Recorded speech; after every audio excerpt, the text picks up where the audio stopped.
Essa é a questão número 10 da nossa lista do Cognit. Ela diz o seguinte: em um experimento, lançamos uma moeda tendenciosa 100 vezes. A probabilidade de obtermos cara é 0,2. Professor, por que não é 50%? Porque é uma moeda tendenciosa, é uma moeda viciada. X é a variável aleatória que conta o número de caras nesse experimento. Então, se eu te perguntasse, cara, esse X, ele representa uma variável contínua ou uma variável discreta? Você vai responder discreta. Por quê? Porque ela só pode assumir valores inteiros. Como ela representa a quantidade de caras que ocorre, ou a quantidade de caras vai ocorrer nenhuma vez, ou uma vez, ou duas, e assim sucessivamente. Apenas números inteiros. Seja y uma variável aleatória que segue uma distribuição normal. Cara, se é de distribuição normal, esse y já é uma variável contínua. Isso significa dizer que entre dois inteiros quaisquer, ela pode assumir qualquer valor. Entre, por exemplo, 2 e 3, ela pode ser 2,1, pode ser 2,0002, pode ser 2,123, todos os infinitos valores, tá bom? É uma variável contínua, já que pertence a uma distribuição normal. É tal que a média e o desvio padrão de x e y são os mesmos. Então ele já garantiu para a gente que essa variável y pertencente a uma distribuição normal, ela tem a mesma média e o mesmo desvio padrão da nossa variável x, que pertence a uma distribuição discreta que só pode assumir valores inteiros, ok? Aí ele diz: encontre o erro percentual se usarmos a probabilidade de y entre 18,5 e 22,5 para estimar a probabilidade de x entre 19 e 22. Aí ele diz, em outras palavras, ele quer que você calcule qual é o valor dessa expressão. Tá aí. Então você tem aí, basicamente, duas probabilidades para calcular. O de x entre 19 e 22 e o de y. Já que essa probabilidade aqui é a mesma probabilidade de cima. Note que ele colocou essa expressão, se você olhar aí, módulo, e ele multiplicou ela por 100. Tá aqui, tá bom? Então, na prática, para resolver esse problema, eu tenho que calcular duas probabilidades. Uma de uma distribuição discreta, x, proveniente de uma distribuição binomial. Por que binomial? Porque só vai ter dois resultados possíveis: o sucesso, que é ocorrer cara, e o fracasso, que é não ocorrer cara. E a outra proveniente de uma distribuição normal, uma distribuição contínua. Então, o que eu vou fazer agora é calcular cada uma delas, depois substituir o resultado nessa expressão. Só que ele quer essa resposta aqui, dê sua resposta com um decimal arredondado para quantos algarismos? Deixa eu sair da frente, para 3 algarismos significativos. Então ele quer a nossa resposta de forma arredondada com 3 algarismos significativos. Cara, como é que eu vou fazer isso aí? Então, primeira coisa, vamos calcular a probabilidade de x. Primeira coisa, é uma distribuição que tipo? Binomial. Muito bem, é uma distribuição binomial que ela foi repetida exatamente quantas vezes? 100 vezes. Eu acho interessante que ele já te forneceu a probabilidade de ocorrer o sucesso, que é ocorrer cara. Ele já disse que é 0,2. E ele disse que a variável x aleatória representa exatamente o número de caras que ocorre. Essa é a variável x. E ele quer que eu calcule a probabilidade dessa variável x estar compreendida entre 19 e 22. Ou seja, de quando eu lançar essa moeda 100 vezes, qual é a probabilidade de ocorrer cara uma quantidade de vezes entre 19 e 22. Ou seja, qual é a probabilidade de ocorrer cara 19 vezes, ou 20 vezes, ou 21 vezes, ou 22 vezes. Então, como é que eu vou fazer isso? Eu digo simples, eu vou pegar a probabilidade de ocorrer cara 19 vezes, somar com a probabilidade de ocorrer cara 20 vezes, somar com a probabilidade de ocorrer cara 21 vezes e somar com a probabilidade de ocorrer cara 22 vezes. Assim, matamos esse cálculo dessa probabilidade. Então, perceba que para realizar esse cálculo, vamos realizar um somatório. Lembrando que a nossa experiência, lançar a moeda, ela foi repetida 100 vezes, tá bom? Dessas 100 vezes eu quero que ocorra cara quantas vezes? X vezes, onde esse x eu garanti que está compreendido de 19 até 22, tá bom? Qual é a probabilidade de ocorrer cara, ou seja, de ocorrer nosso sucesso? A questão diz que é 0,2 vezes. Dessa probabilidade eu quero que ela repita quantas vezes? X vezes. É óbvio que se não ocorrer o sucesso, cara, vai ocorrer o fracasso, que no caso aí o fracasso é ocorrer coroa. Se a probabilidade de ocorrer o sucesso é 0,2, é lógico que a probabilidade de ocorrer o fracasso é 0,8. Você tem que pegar essa probabilidade de ocorrer o fracasso e elevar o número de vezes que esse fracasso vai ocorrer. O que você pensa? Poxa, a minha experiência foi repetida 100 vezes.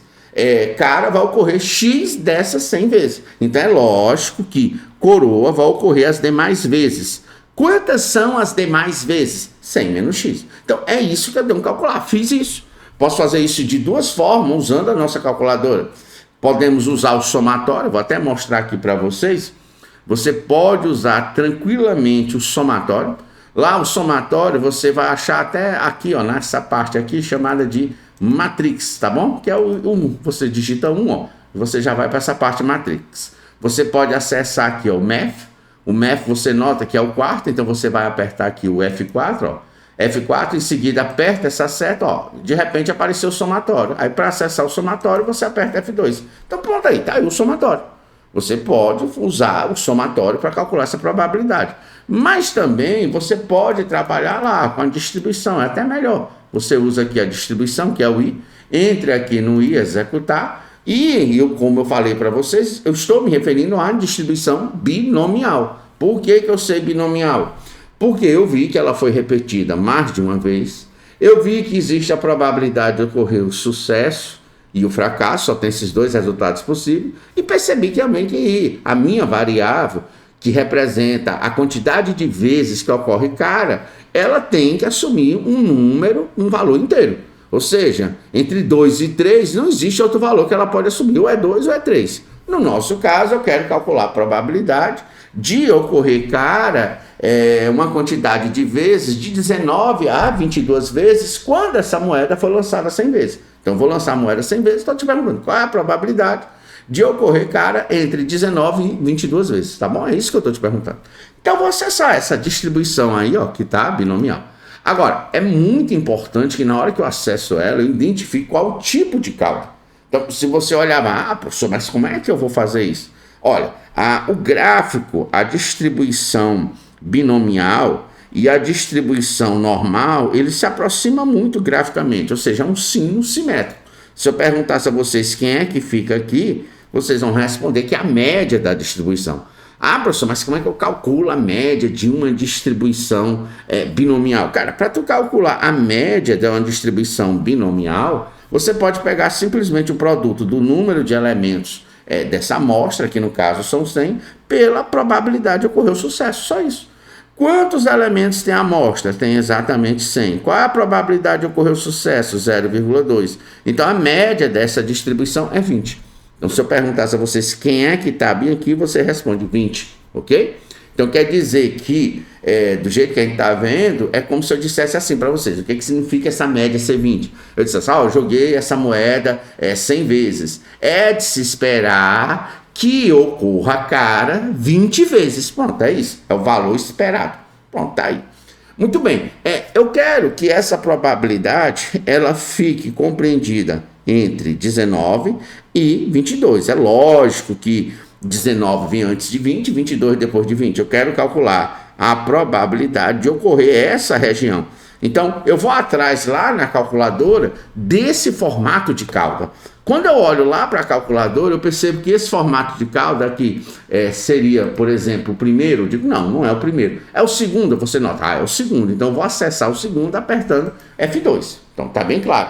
Então, ficou claro que eu preciso de um limite inferior, você está vendo que é 19, um limite superior, que é 22, e você vai marcar lá. Então, quem é o nosso limite inferior? O nosso limite inferior é exatamente 19. Então, eu vou digitar lá na calculadora, no limite inferior, 19 e aperto executar. Eu preciso identificar o meu limite superior. O meu limite superior é 22. Então, vou digitar lá 22. Você nota que ele quer saber quantas tentativas, quantas vezes essa moeda foi lançada ao todo. Ela foi lançada ao todo 100 vezes. Então, o número de tentativas é 100. Então, digita aqui 100. Beleza? E executar. Esse P é a probabilidade de ocorrer o sucesso. Se você olhar bem, qual a probabilidade de ocorrer o sucesso? Está lá, 0,2. Então, pronto, lá no P você vai digitar 0,2. E assim eu fiz. E agora é só executar para a questão, a calculadora te dá a resposta. E a calculadora te forneceu que resposta? 0,3768. Deixa eu chamar a atenção de uma coisa muito interessante para vocês. Nessa questão, se eu usar só aquela quantidade de casas decimais, eu não vou encontrar a aproximação que ele tem interesse que eu encontro. Eu preciso de muito mais casas decimais para achar a aproximação. Então, o que eu recomendo? Professor, como é que eu vi lá? Aqui só tem exatamente quantas casas decimais. Vou mostrar aqui para ti. Aqui só tem 4 casas decimais, só tem 4 algarismos significativos. Eu quero bem mais algarismos significativos. E como é que eu faço isso? Eu não sei se você está notando bem aqui em cima.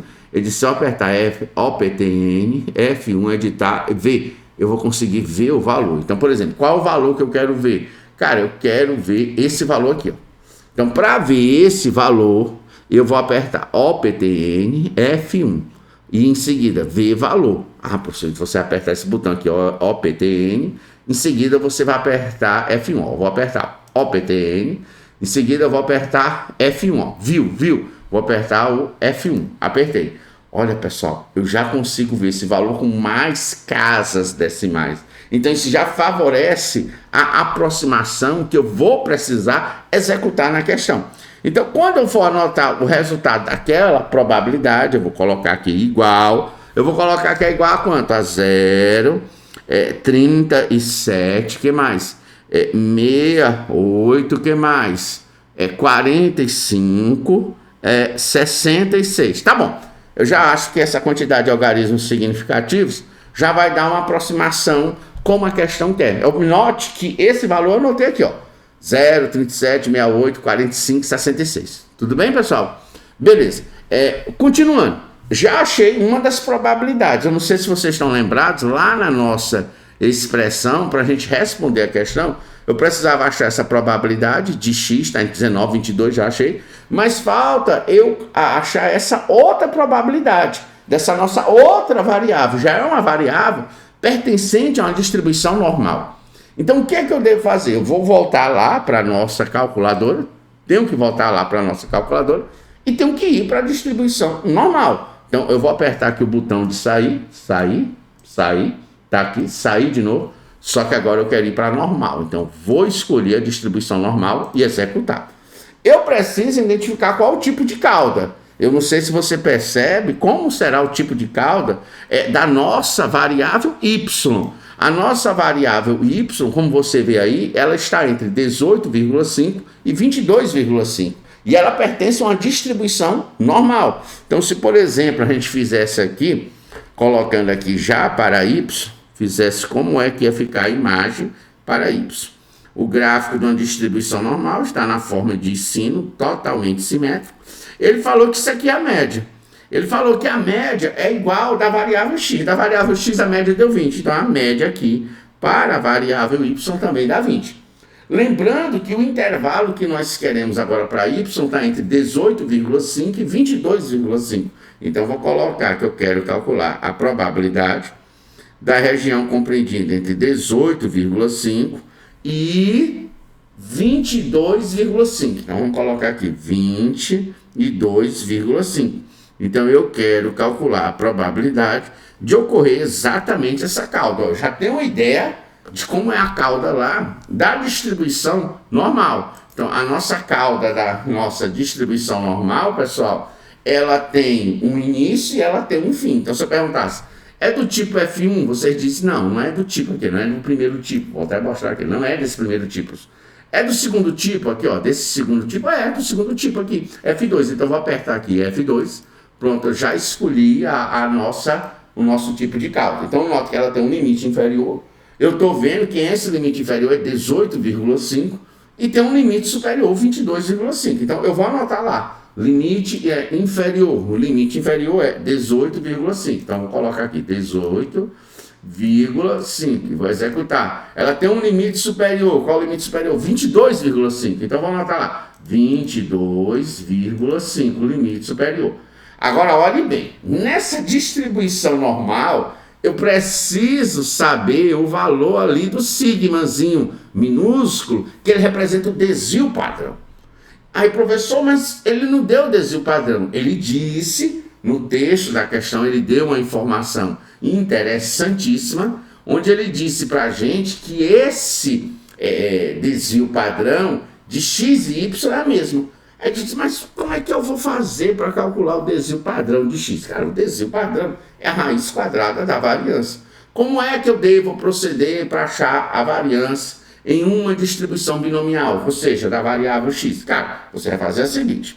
Na variável x, toda vez que você tiver uma distribuição binomial e você quer achar a variância, o que você vai fazer? Você vai pegar o número de elementos que tem a amostra, multiplicar pela probabilidade de ocorrer o sucesso, em seguida multiplicar isso pela probabilidade de ocorrer o fracasso. Isso vai te dar a variância. Só que ele não quer a variância, ele quer o desvio padrão. O desvio padrão, ele é simplesmente a raiz quadrada da variância. Então, o que eu tenho que fazer? Eu tenho que achar a variância e calcular a raiz quadrada. Assim eu vou achar o desvio padrão. Ah, mas ele quer o desvio padrão lá da variável y. Lembrando, ó, isso aqui, pessoal, é de x, que é uma distribuição discreta. E esse daqui de baixo é da nossa variável y, que é uma distribuição contínua, tá bom? Ele falou que a média dessas duas variáveis é a mesma, por isso que eu botei 20 e 20. E ele falou que o desvio padrão dessas duas variáveis também é a mesma. Então, para achar o desvio padrão de y, eu vou atrás do desvio padrão de x. Para achar o desvio padrão, eu vou atrás da variância. Então, vamos lá, vamos calcular essa variância. Deixa eu apagar aqui. Para calcular essa variância, o que eu devo fazer? Você deve simplesmente pegar o número de elementos da amostra, que é 100. Professor, mas eu não sei lá da distribuição normal. Quantos elementos? Pessoal, ele disse que o desvio padrão das duas variáveis é a mesma. Então, como eu não consigo calcular o de y, eu vou calcular o de x. Como ele disse que é a mesma, pronto, está resolvido. Se eu achar o desvio padrão de x, eu achei o desvio padrão de y. Resolvido assim. Então, eu peguei o número de elementos da amostra, multipliquei pela probabilidade de ocorrer o sucesso, que é 0,2. Em seguida, eu vou multiplicar pela probabilidade de ocorrer o fracasso. O que esse produto vai lhe dar, professor? Vai me dar a variância em uma distribuição binomial, tá bom? Então, como fazer esses cálculos? Nem calculadora precisa. Que se você olhar bem, aqui vai ficar 100, que multiplica 0,2, que é 2 sobre 10, que multiplica 0,8, que é 8 sobre 10. Eu posso cancelar, dizer que 10 vezes 10 é 100, cancelar o 100 de baixo com o 100 de cima. Ficou só que a variância é o dobro de 8, que é 16. Olha, ficou muito legal a gente calcular, nesse caso, o nosso desvio padrão. O nosso desvio padrão, sabemos que é a raiz quadrada da variância. Como a variância ela é de 16, o nosso desvio padrão é a raiz quadrada de 16, que é 4. Se eu achei o desvio padrão lá da variável, lá de cima é x, e ele disse que são iguais, então o desvio padrão da nossa variável y também é 4. Você notou que era o que faltava lá para a nossa expressão. A gente precisava preencher esse desvio padrão, que não tinha. E agora nós descobrimos que ele é quanto? Que é 4. Então eu vou digitar lá 4. Vou digitar lá 4, em seguida executar. A média nós calculamos, né? No início a gente não tem nem problema, a média é a mesma, ele disse que era quanto? 20. Assim como o desvio padrão também é o mesmo. Então o desvio padrão das duas amostras de x é 4, o desvio padrão da variável y também é 4. Onde é que eu sei isso? No texto da questão, pessoal. A questão garantiu que o desvio padrão e a média dessas variáveis são iguais. Ó. Aqui nessa parte aqui do trecho, ele deixou bem claro, seja y, ó, leia essa parte aqui. Se você ler essa parte aqui, ele está dizendo, seja y uma variável aleatória, que segue uma distribuição normal, tal que a média e o desvio padrão de x e y são os mesmos. Pronto, foi ele que disse isso. Então ele já garantiu isso, passou essa segurança para a gente. Então, voltando lá para a nossa calculadora. Eu vou colocar a média. A média nós já calculamos, deu quanto? 20. Então, vou botar aqui e digitar 20. 20. Pronto, executar. Na hora que eu executar, eu vou achar aquela probabilidade de y, que eu disse que estava procurando a vocês. Deu quanto? 0,3801. Está ali, ó. Então, essa probabilidade aqui que eu estou calculando, que é a probabilidade de y, pessoal, está aqui, ó. Eu nem anotei, devia estar anotado. Eu quero calcular a probabilidade de y. Ela está compreendida entre quanto? 18,5. Y eu botei como lá? Y ele botou que é maior, apenas maior, não é nem maior igual, é apenas maior. Maior do que 18,5 e menor do que 22,5. Em se tratando, vou até deixar bem claro para vocês, em se tratando de uma distribuição normal, pouco importa se eu botar maior ou maior ou igual, isso não vai alterar em nada. Se fosse uma distribuição binomial, sim, isso ia mudar, mas a normal não vai alterar em nada não. Aí você olha para lá, você quer essa probabilidade. Essa probabilidade eu calculei aqui, ó. Eu calculei na nossa calculadorazinha. Quanto é que deu? 0,38, né? 0,1. Evidentemente, pessoal, que fique bem claro para vocês, ele usou uma precisão que eu preciso aqui mais do que 4 algarismos significativos. Eu só tenho 4. Aí você me pergunta, professor, como é que você vai ver aqui uma quantidade de algarismos significativos? Está aqui, cara, ele está dizendo que para ver esse valor, aperta OPTN, F1, editar, V valor. Então vamos apertar. Então o que eu vou fazer? Vou apertar OPTN, vou clicar em editar, e aqui eu estou vendo o valor, com muito mais casas decimais, ó, compare. Tu tá vendo aqui, ó, aqui, ó, deu 0,3801, aqui 0,3801, 84, 40. Então eu vou colocar essa quantidade de casas decimais para na hora que eu substituir lá na expressão eu reduzir a margem de erro e a resposta ficar mais próxima possível, já que é uma questão que permite o uso da calculadora, do gabarito dado, Então lá eu vou anotar, ó, deu quanto? Vamos anotar aqui essa probabilidade, deu 0,3801. Eu estou anotando, pessoal, aqueles números lá, só isso, tá bom? 0,38, 0,1, 84, e o que mais? 23, você nem se precisa esse tanto de casas. Pronto, eu coloquei aí. Tá aí o nosso cálculo da nossa probabilidade. O aluno disse, professor, e o que vamos fazer? Cara, o que você vai fazer agora é muito simples. Você vai substituir as duas probabilidades que você encontrou nessa expressão. Note que essa expressão ela está em módulo, vou até sair aqui da frente de vocês, está em módulo e multiplicada por 100. Ela está em módulo e multiplicada por 100. Então, eu vou simplesmente substituir os valores que eu encontrei aqui nessa expressão, tá bom? De novo, eu vou usar a calculadora. Quais foram os valores que eu encontrei? Só para refrescar aqui a memória de vocês. Aqui, ó, quais foram os valores que eu encontrei? Eu encontrei para a probabilidade de y esse. E para a probabilidade de x, ó, aqui o valor que eu encontrei. Está aqui o valor que eu encontrei para a probabilidade de x. Vou substituir isso lá usando a calculadora, evidentemente. Olha, vamos lá, substituindo usando a calculadora.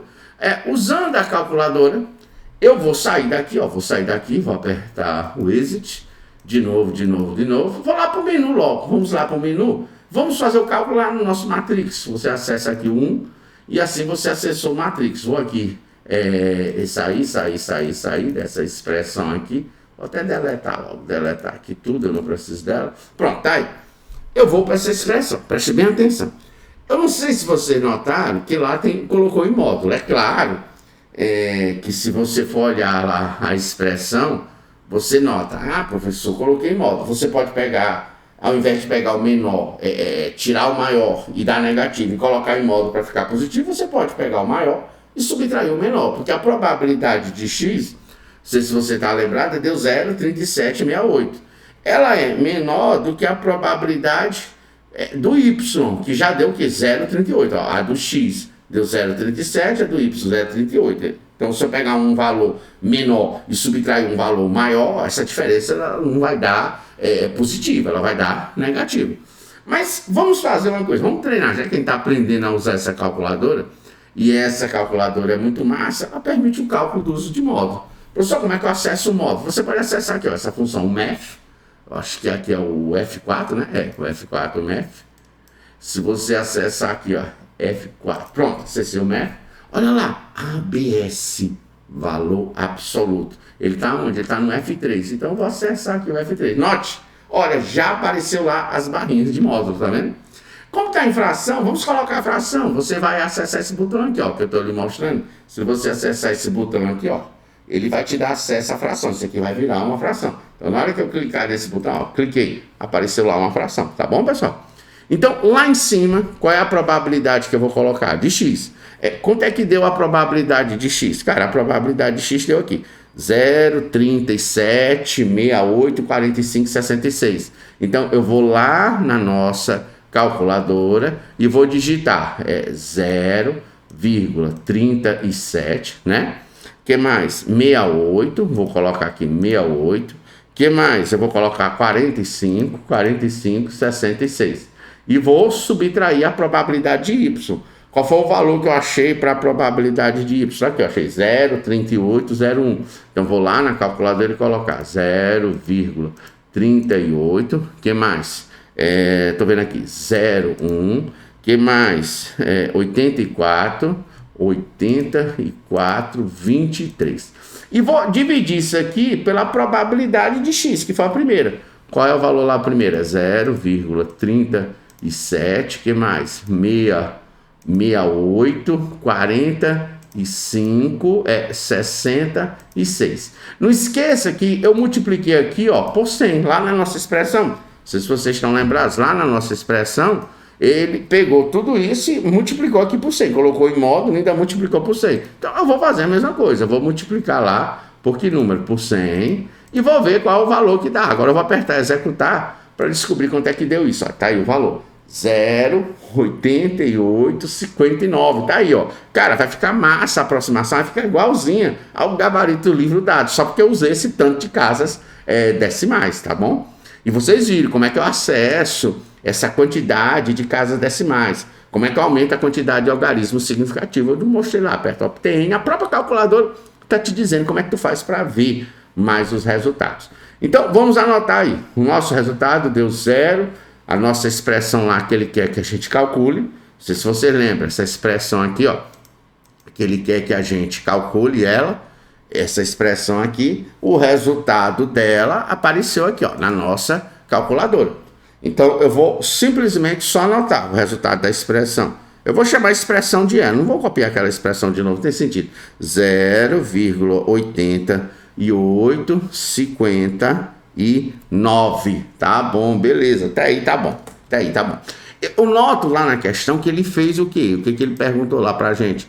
Lá na questão, ele deu sua resposta com deixa eu sair da frente de vocês, com um decimal arredondado com 3 algarismos significativos. E arredondado, pessoal, isso é muito importante, arredondado e com 3 algarismos significativos. Então, se eu fosse arredondar essa expressão para 3 algarismos significativos, é lógico que esse 5 aqui, como aqui vem acompanhado do 9, esse 5, já que eu vou arredondar, ele vai virar 6. Então, arredondando para 3 algarismos significativos, o valor da nossa expressão fica 0,886. Exatamente o gabarito dado pelo Connect para a questão. Mas eu só acho esse valor porque eu usei aquela quantidade de casas decimais que eu te mostrei como. Porque se eu não tivesse usado só as 4 casas decimais que aparecem lá no cálculo da probabilidade, pessoal, eu não sei se vocês estão lembrados disso, ó. Por exemplo, se eu apertar aqui, ó, menu, só lembrando a vocês, menu, vamos lá na parte de distribuição, tá aqui a parte de distribuição, vou executar. Eu não sei se vocês lembram, lá na binomial, na hora que eu fiz o cálculo, tá aqui, ó, executar, ó, o valor lá. Cara, o valor só tá com essas 4 casinhas decimais. Só com essas 4 casas decimais eu não ia achar a aproximação que a questão quer. Professor, como é que eu faço para ver mais casas decimais? Repete. Eu aperto aqui, ó, a seta direcional, como vocês estão vendo, aperta aqui a seta, coloca aqui em cima, ele está dizendo, para ver, você vai apertar OPTN, F1, ver o valor. E foi isso que eu fiz, ó, eu apertei aqui, ó, o OPTN, o F1, que é view, ver o valor. Aí tá aí, ó, apareceu todas as casas decimais, uma maior quantidade de algarismos significativos. Isso é muito massa. Então, aqui está a resposta da nossa questão. Espero que você tenha compreendido. Tá bom, pessoal? E até o próximo vídeo.